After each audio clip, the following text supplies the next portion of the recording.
Hello everyone, Arash Jafarzadeh here. This video is going to introduce you to Minecraft education and some tips to help you as you are going on this Minecraft 3D space sandbox educational journey.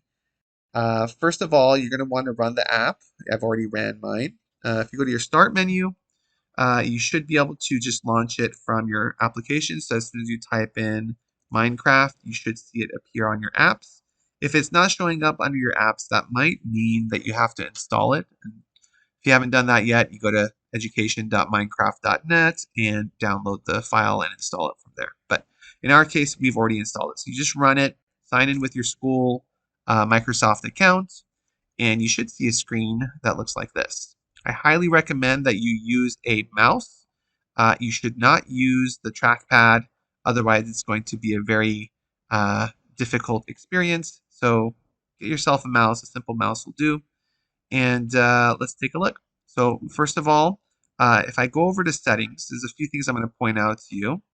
Under keyboard and mouse, this area, this little slider is for the sensitivity of your mouse. So the higher this is, the more sensitive it's going to be. So which means when I move my mouse, it's going to really like jerk the camera.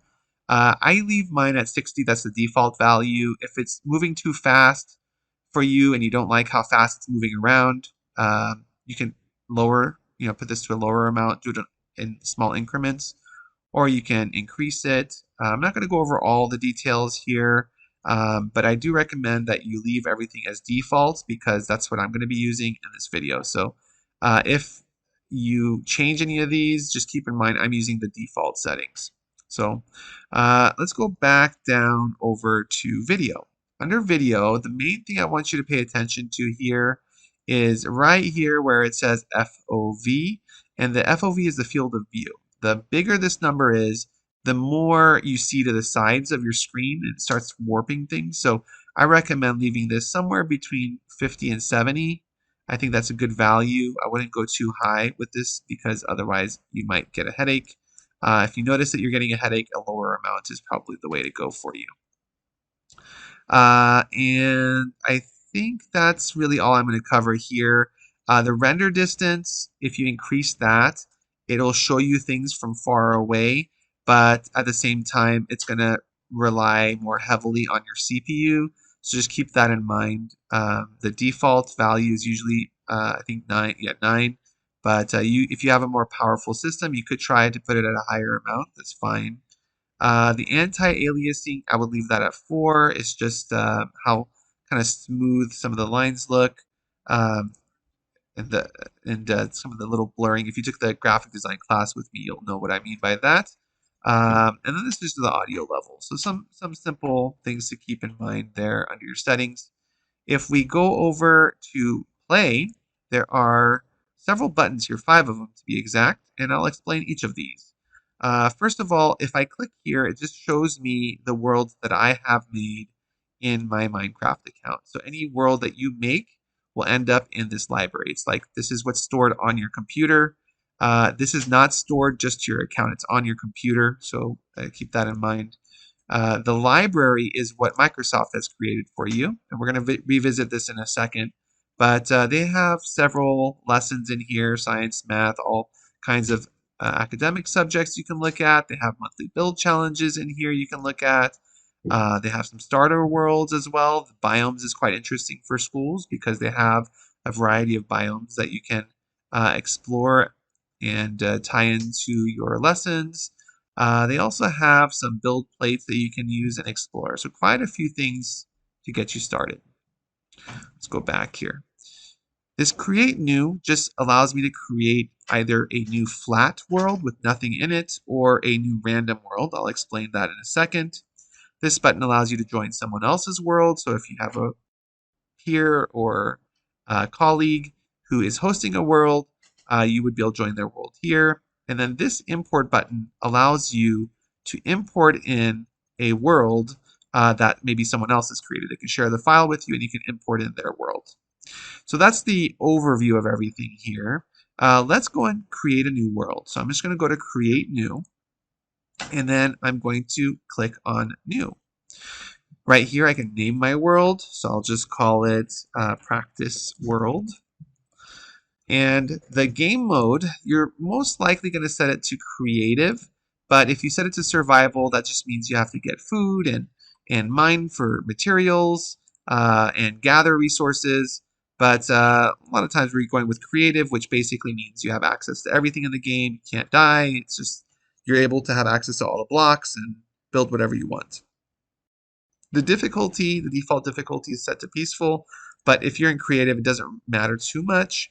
However, if you start going into normal and hard mode, then you'll see enemy NPCs and things appear, which might not be fun. Let's go down a little bit more. Under world type, if you choose flat, you're just going to have a flat world. There will be no trees in it. There will be no structures in it, no caves in it, nothing. It's just a flat world. So you might, depending on your situation, you might use that. Or if you choose infinite, you'll have a world that kind of looks like this, where it's just random trees and mountains and caves all over the place. I'm going to go ahead and set mine just for the purpose of this video to flat, just so you can see what it looks like. Down below here, I like to turn on show coordinates. I usually turn off friendly fire because if I have other people joining, I don't want them to PvP and fight each other. This fire spreads. It doesn't matter if you're making a flat world, but well, I guess it can depend if you're making a structure. But basically what this means is, let's say there's like a lightning strike in the game or something explodes. Well, if something catches on fire, that fire will spread and then burn anything that's wooden down. So you might want to turn that off. TNT explodes. I usually turn that off unless there's a specific reason for it, but there's TNT in the game. I turn off mob loot as well, so that way, because I don't want to deal with mobs, but unless, again, that's part of your lesson idea. And I forgot what Tal Drops does. I have to look that one up. I don't remember it. Let's leave that one as default. Let's see here. Activate cheats, I leave that on because in some of my lessons, I'll teach you some of those cheats. Always day, I usually leave that on unless you wanted to do a day-night cycle. Under mob spawning, I turn these off so that mobs don't give me a hard time.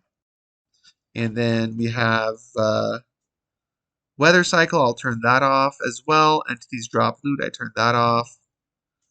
And command blocks, I will leave that on because you might use those. I'll show those to you. If you go to classroom settings, it has some of the similar settings that were in game, but it's just easier to look at them. So you might just skip this game settings and just go straight to classroom because it simplifies some of the similar commands or options. Immutable world, if you should leave this off, but if you are inviting people to play in your world, you might turn that on so they can't break anything.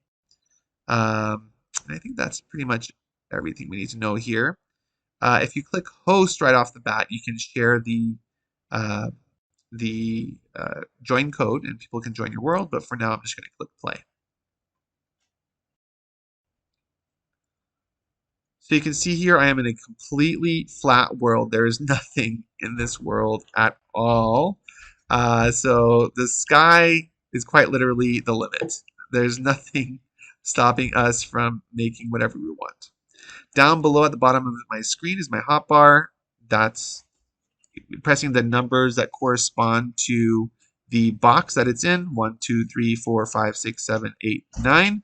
We'll select that item, whatever is in there. Currently, there's nothing in there. On the bottom left, you see it says show controls. If I press H, it shows me the controls. So that's just a reminder of what the controls are.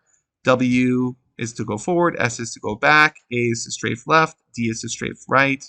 Spacebar is to jump. If you're in creative mode, if you double tap spacebar, you are now flying. I can fly up. If I hold shift, I can fly down. Holding shift by itself will make you crouch. The T button will pull up your chat so you can say hello to anybody in your world. If I press escape, I can get out of that.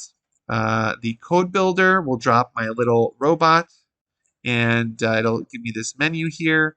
We're going to learn this together, so you don't have to worry about this at all for now, but just keep this in mind that this exists and you can, make your little robot, your little agent do stuff. Robot code. So if I make a little um, program for him, you can see that it looks very similar to Scratch, and I can just tell my agent to, I don't know, turn left and move forward by 1 whenever I say run. And if I go back to my game here, there's my little agent. If I type in run in my chat, there he goes. So we're going to learn more about our little agent later. I'm just going to press H to hide these controls. On the top left, you can see my position in the world. It is in an X, Y, and Z format. You can see my agent's position in the world. And yeah, that's the basics of the controls in Minecraft. If you press E, you'll pull up your inventory. In the upper right, I can look at just whatever is available in the game. I can look at whatever is available in the game and my stuff, or I can just look at my stuff. I like to have both open, so I click the inventory along with my own items.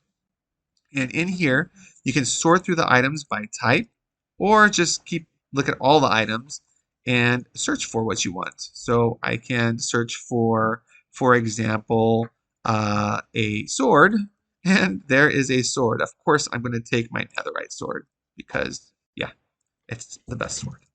And or I can look in here and say, you know what, I want to build something, but I want to place some carpet down. So I'm just going to type in carpet. I'm going to grab some red carpet and just click it once to select it, and then bring it over here and click again to drop it. So left click, left click. If I go over here and I type in wood, there are all kinds of things made of wood. So let's say I want to make something out of spruce wood. I left click it and then drop it here, left click, and there it is. It says 64, but when you're in creative mode, you don't run out of things. And let's say I want some stairs, so maybe I'll get some spruce stairs, and let's just start with that for now. So if I want to place an object, I go to the object in my hotbar. So for now, let's say I want to grab the wood blocks or the planks. I press 3 and it selects them. And then when I put the middle crosshair on the ground, I can right click or point it where I want.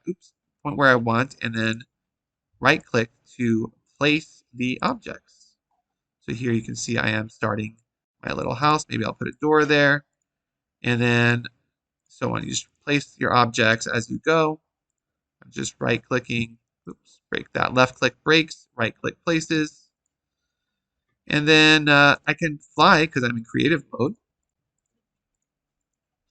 And then let's say I want to put a door right here. Let's go back to our inventory. E, and I look for door. Grab the spruce door. Right click on the ground with the door. So I press the number 5. There's my door. Let's say I want to put a carpet leading up to the door. I can select the carpet from my inventory, right click, and there's a start to a nice house. If I wanted to place some stairs for the door, I could break that lower level here, and maybe instead I'll put some stairs here, and then maybe we'll put the spruce planks like so. So that way it's like my house is raised up and I put a door right there. So that's the basic idea. I mean, I'm not going to build the whole house, but those are the basics there. If I want to allow someone to join the world, I can press escape. And I can go to the settings I showed you earlier. I can go up here and click start hosting. When I start hosting, it's going to give me a join code and I can allow people to join. If someone joins my world, they can help me build things. I can give them permissions, and I'm going to go into some more detail about how to give them those kinds of permissions next time. This video was just meant as an introduction, so you have an overview of how to play and get started. When you're done, if you press escape and I go to this little square world, cube world icon, and I click save and exit, that world I just created is now in my world. You can see it right there, and I can access it again. If I wanted to export that world and give it to somebody, for example, if you're turning in the project, you just click here, and you're going to click manage and click export. And what that does is it gives you a file. Just put it in downloads here. It gives you a file that you can share or turn in. And I think that's all I'm going to cover in this video. Hopefully that was a good introduction and helps you out. For your assignment, I'm going to be asking you to go to the How to Play and recommend that you do all 6 of these Start Here activities. And I also recommend under additional tutorials, you give the Build a Simple House tutorial a try. Enjoy and see you all next time. Bye-bye.